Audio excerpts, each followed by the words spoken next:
So Tavant actually is a company where, while I was a co-founder, it is worth pointing out that the bulk of the heavy lifting was not done by me.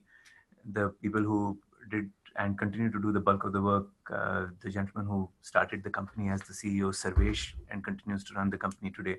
A fantastic entrepreneur. If you ever get a chance to spend time with him, please do uh, to take the chance. And Manish and Asim, who are the other two people who do a lot of the work in Tavant.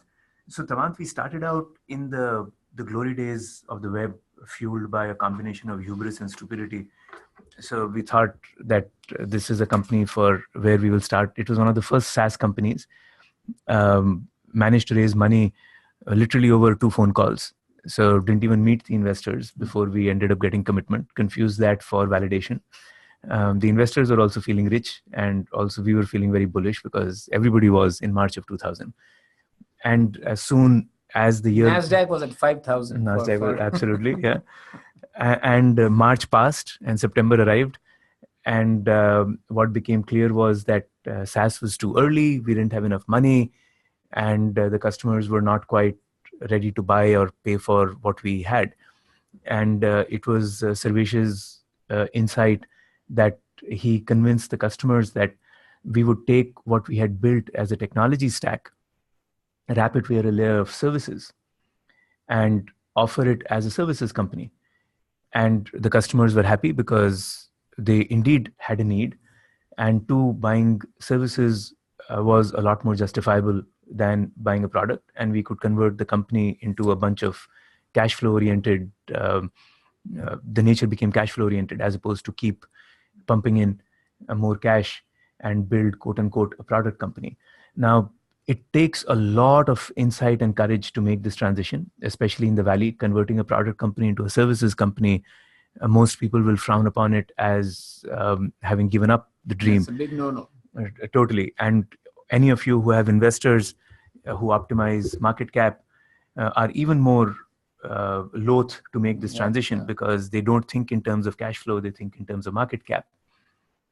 So it took a lot of courage and credit to Sarvesh to have gotten us all to make that transition.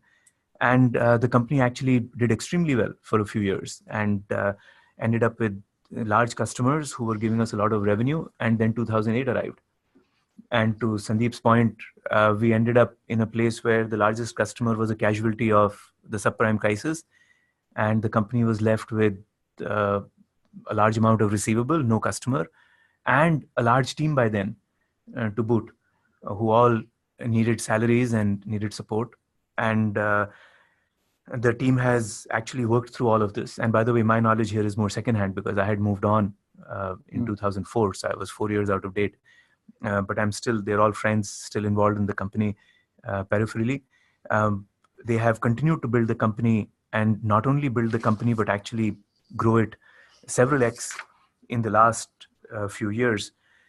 And the bulk of this, I would lay both the credit and all the glory at the door of the CEO, who had a very clear sense of what is, and has a clear sense of what is important to him, and belief in how to run the company. So all the team has stayed together, amazing amount of retention. Customers have stayed with the company through thick and thin.